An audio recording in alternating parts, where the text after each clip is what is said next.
Hello everyone, welcome to BayernNow, the ultimate Bayern Munich fan channel. This is EF, the Everything Football show where I talk about everything football. Now, today we're talking about Jose Mourinho. Jose Mourinho. You know what's funny? Here's a funny fact about Mourinho.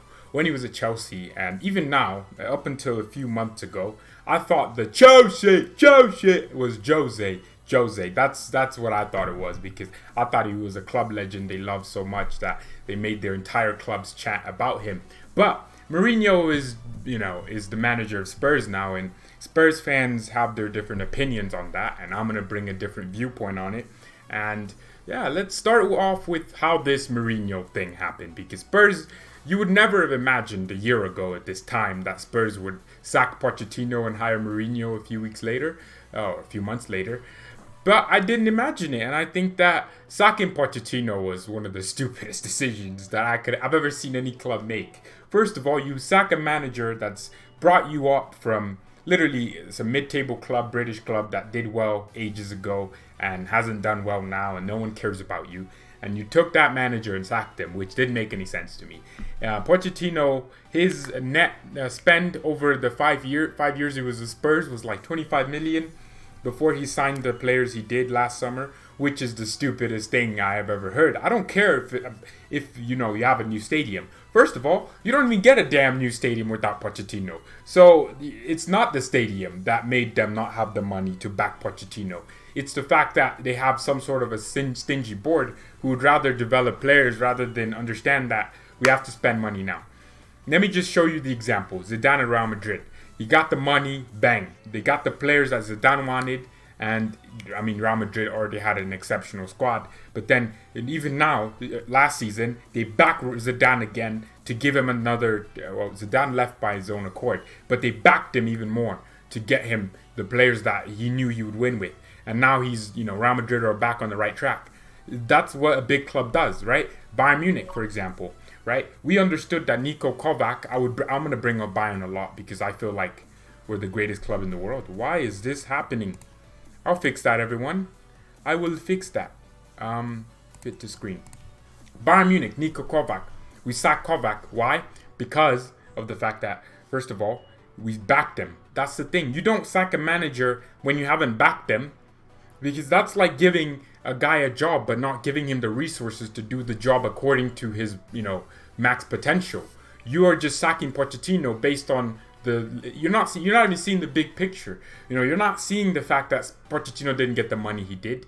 People are telling me, well, he should have won trophies. Well, technically, with the money they spent, Spurs shouldn't even have been in competitions to win trophies because they're supposed to be a mid-table club. But Pochettino made this, this crap team. He literally turned water into wine.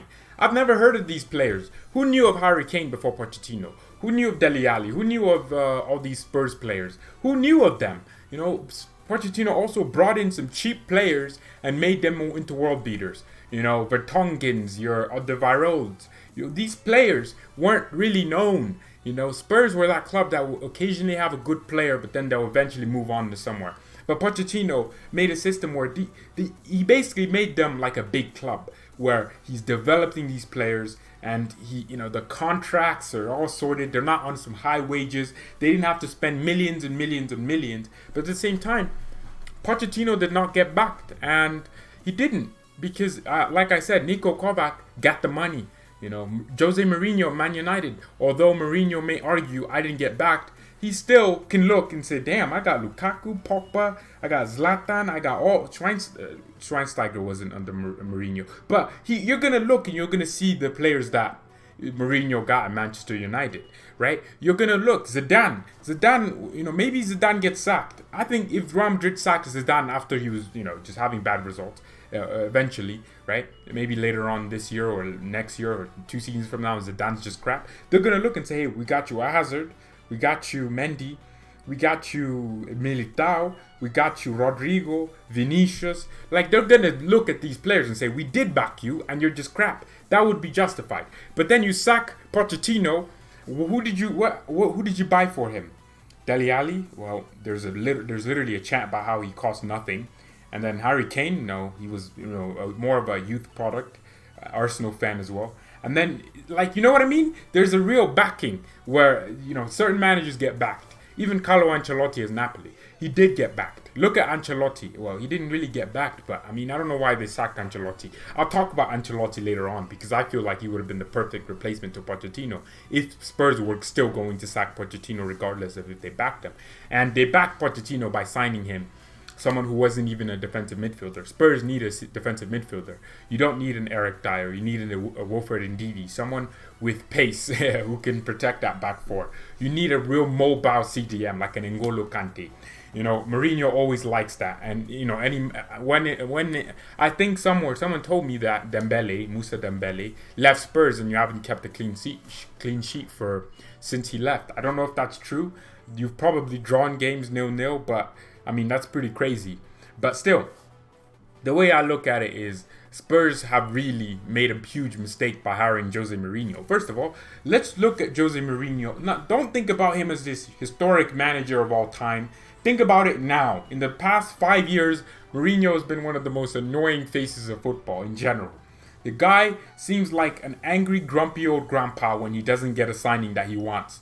You know, it's only a matter of time before Mourinho starts doing this. I have two trophies. I'm Man United in 1 year, 1 season. How many do Tottenham have in 30 years? 0. I don't know. I have 2 Premier Leagues. I have 5 Premier Leagues. Well, how many? Has he won 3? I have 3 Premier Leagues. 3. 1, 2, 3 Premier Leagues. How many have Tottenham won in the last 15 years? In the last 30 years? Football inheritance. No, they've won no Premier Leagues. No Champions League. How many Champions League did Jose win? Jose won one at Chelsea. Jose won one at Inter. Jose won one at Madrid. Did he win at Madrid? Jose won one everywhere Jose's been. How many? Jose won one at Porto. How many did Tottenham win in the time that I was a manager? Since I was born, they haven't won Champions League. How football inheritance? I have nothing to say. If I speak, I'll be very, very big trouble. It's only a matter of time before you start hearing that. So for me personally, what I think, they made a huge mistake. Now, Spurs needed a winner, but you also needed a coach that was going to play attractive football at the same time get the players' attention, right? Mourinho doesn't play attractive football. He's not going to continue what Pochettino left, right? Pochettino's built this. It's like building a giant castle, right? And then, you know, instead of bringing a cannon in to defend, you know, that castle and finally stabilize the defense and no one can ever touch that castle, you know, you built this giant castle, you bring in, you know, a bow and arrow. That's what Mourinho is. He's the bow and arrow. He's not the cannon that's sitting there, you know, threatening every opposition that tries to invade the castle. He's a bow and arrow that you throw. You can shoot like 5 times. You probably have only, 10 arrows, and then you shoot them and you're out, and you get killed, and the castle gets invaded, and it's very easy to break down. So that's the thing with me and Mourinho. I think that he's that castle.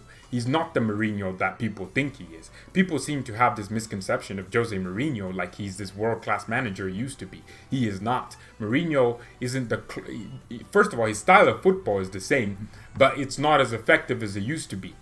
Now teams know how to break down, you know. Teams like Brighton can play better football than Spurs at times, right? Sheffield United play better football. Teams are starting to realize, especially English teams, because you know teams abroad have always known this, that tactical football is the way to go. Tactical, high-intensity, pressing, possession football is how you win games now. This hoofing around with, you know, keeping a low block is not working. You can look at it and see Atletico Madrid. And in a way, Atletico Madrid and Pochettino have a lot in common in that, you know, they have a manager that came out of nothing, built a club out of nothing, you know, with very little money, and Atletico Madrid have something to show for it, but Pochettino doesn't. And I read an interview that Pochettino would like to come back to Spurs to finish what he, started. For me, I think that Mourinho is he's finished. I don't think we all like to just believe that Jose is still the manager he was at Porto, at Real Madrid, or Chelsea in 2006, 5, or whatever it is, and maybe, Chelsea again in 2012, I think. He's not the same Mourinho. He's not. He's not Mourinho at Inter, right? He's not the manager that could pull players all over. The thing with Mourinho is he's a passenger type of manager where he takes players, he's like an Uber driver. He goes and gets passengers that he keeps getting, right? He's a taxi driver that keeps driving the same people every single freaking day and never changes, right? He gets Matic from Chelsea to United. He gets Mata from Chelsea. Well, was it him? I don't know. But he gets these players that he's used before because that's what Mourinho is. He likes using players that he's like a guy using used condoms, man, because he trusts that condom. That condom worked for him once, so he would just put it on again. It doesn't mean I don't know how condom. I've never freaking actually touched a condom. I'm not gonna lie. I've never touched a condom in my life. I don't care. But he just puts the same condom on. And because that condom protected him once, he'll put it again, hoping it protects him again. And sometimes it works, sometimes it doesn't, And he likes that. That's what Mourinho is about. He's about the passenger players, right? He's not... Spurs don't fit him because Spurs have a young squad. Kane's still just 26, let's be honest. Harry Kane has a few years. Harry Kane, should want to leave Spurs, right? But... on Mourinho, that's why I think Spurs didn't need to hire him. He's old. He's inexperienced as well. He shouldn't be in a job. The Leipzig game proved where Spurs really are, where Mourinho especially really are. Do you think Pochettino is gonna go to Leipzig and lose 4-0 on aggregate without even creating a single big chance? Spurs did not create a single big chance in both legs against Leipzig. RB Leipzig ripped them apart. They could have scored 10 in my opinion. Werner had like 50 billion chances.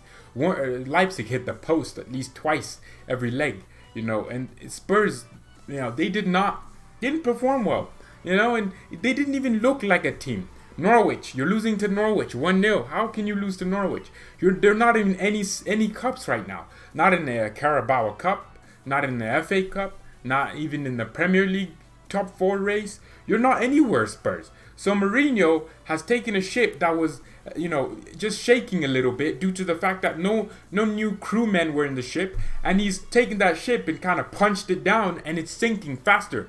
I think Spurs are going to become irrelevant in 2 years, and Mourinho will start pointing fingers. 3 Premier Leagues for me, for Jose, 0 for Tottenham. Football inheritance. Now that's what he's going to do, So for me, Mourinho's just not the option, man. He's just not it. He's just not what Spurs needed. Now, who did Spurs need? Ancelotti. Everyone knows that. Now, Spurs missed out on him because they hired Mourinho too early. But, there was always a chance to get Ancelotti. For me, what Ancelotti was going to bring in is, because Spurs squad were probably thinking, hey, why am I working hard for this guy when he hasn't even won anything? And that's why I think went wrong, where the squad felt like this guy hadn't won anything. They had to listen to him. Right? Imagine, right? You're working for a company and the boss is pushing you. Hey, get to work 1 hour early, leave 2 hours later from your clock off time. You won't get paid extra, but do that every single day, right? You're like, damn, this guy's really dedicated to this business. Let's see how it works. A few years later, you're like, damn, we're not even getting more results. We're not getting anything. We're not making twice as much money as our competitors. We're not better off. So let's just show up to work, maybe late, and you just fall off the idea. That's what happened to Spurs. But Ancelotti is going to come in like, I have 3 Champions Leagues. No, I had 3 Champions Leagues, Italiano, 3 Champions Leagues. How many do Tottenham have? He wouldn't be arrogant, but I play attractive football. I've done it all my life, I'm Ancelotti. He's going to be smoking cigars, and he's going to bring his own team in, his own assistant coaches. And Dele Alli is going to look at go like, this guy's managed some real ballers. I better turn up for him. Harry Kane's going to be like, hey, this guy's gotten 3 Champions Leagues. If I win a Champions League under him, or, he's gotten a Premier League, I think. If I win anything under him, I might be in a race for a Ballon d'Or. I might be, see, that's what, you do. Son might be like, I'm 27. I could move to Real Madrid for 80 million or something. I could, like Hazard. I could move to Bayern or anything. Or Juventus or any club. He might be like, damn, Ancelotti's here though. He's won with Juventus. He's done all these things. Let me just listen to him for 2 seasons. And then Spurs' board have to go, you know what? Ancelotti's done it every club he's been. Let's just give him some money. Let's give him 300 million for his first transfer window. See how it works. He buys the Koulibalys. He goes and gets you, attracts European continental stars. He goes and gets you Icardi or something. Or, whenever you need any player, Milik, you need a second striker, get Milik. You need a wing back, go and get someone big and, someone important in football. So not just some bums like Sessegnon, not these types of players. That's what Ancelotti would bring, right? Because he plays attractive football. At the same time, he has the CV.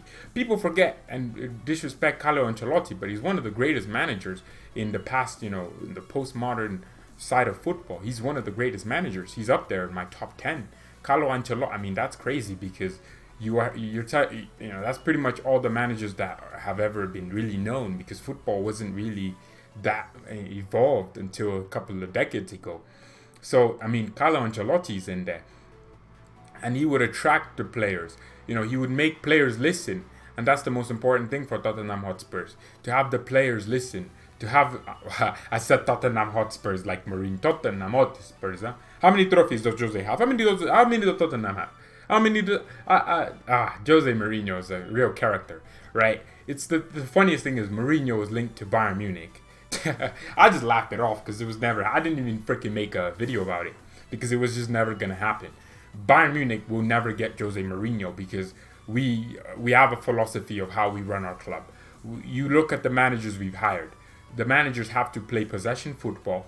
If you play Football Manager, you understand exactly how Bayern Munich are. Possession football, attractive, results, get results, win the Champions League at least once every decade or twice. Get to finals of every trophy. At least 3 times, in 5 years. So Champions League finals, get to the semi-finals every single year at least. And to the final, that's where you're supposed to be, right? You'll have the objectives. And that's with Spurs, I feel like, get top 4. And you know what? A lot of Spurs fans have to blame for this. You know what? You're so content with getting top 4 every year. Have you ever thought, why would we get the Champions League if we don't actually win it? The whole point of getting into the Champions League is to compete. I bet you Olympiacos want to, a club like Olympiacos, they want to just get to the Champions League because, their fans would just love to lose every game, but still, the experience for them is it. But if Spurs, are trying to be ambitious to be a big club, Bayern Munich do not go into the Champions League thinking, hey, let's just make some money and gain some brand recognition and rapport and just build connections. Let's just make people know us. That's what the Champions League, if you want people to know you, the Champions League is where you play. People, if you win the Champions League once, you automatically gain 1 billion followers on... Real Madrid have won it like 3 times in a row, and their fan base has tripled probably because people care, right? Like, you're not in the Champions League to just be in it. You're in it to win it. Like, I don't understand the notion of let's get top 4 every year. Like, Spurs fans are so focused on top 4. Top 4. Win the damn competition. If you won it last year, then I'd be like, yeah, you're in the Champions League. But you're so freaking caught up in the whole top 4 thing, it pisses me off. Like, first of all, fans are so important to how clubs are. If you have your club to a certain standard, that club will work hard to hit the standard of the fans because it wants to keep you interested and entertained so you can give them money. If you tell your club, subconsciously that you want top 4, only top 4, they'll do whatever it takes to get top 4. But if you tell your players, hey, I want to win the Premier League, why do you want top 4 and not win the Premier League? If you're getting top 4, it means that you're good enough to be competing in the top 4. So for me, you should be at least competing for the trophy. You should be winning the Premier League at least one of these few years. And you know what? It's you Spurs fans' fault. It's your fault that you're crap. Because you put your club so down in terms of your ambitions. I don't understand. Like, a lot of people always ask me this, not me, but people always wonder this. Why do Dortmund fans look so excited? Or why do, fans of this club, like Atletico Madrid fans, why are they so excited for, why are they more passionate? They're not more passionate than a Bayern fan. The thing is with Bayern fans and Juventus fans, Juventus fans, Real Madrid fans, Barcelona fans, we're so used to the dominance. We're used to having good stuff, that we're not just content with winning 1 trophy. We want to win 4 trophies, right? Real Madrid fans, these guys won 3 Champions Leagues in a row. People are telling me, why they're so distasteful. They won all this stuff. Well, if they hadn't been, in that wanting to win stuff, Real Madrid would never win the stuff they do because the fans would just be content with winning 1 Champions League every 20 years, right? That's it. Like, if you understand it like that, Spurs fans, you just need to be more intense, more in your club, more, ambitious. That's how it has to be. So yeah, that's the end of the video. Thank you everyone so much for watching. Hopefully all of you are having a safe quarantino. I went out for the first time in a month, man. But thank you all so much for watching. Mia san mia, and peace.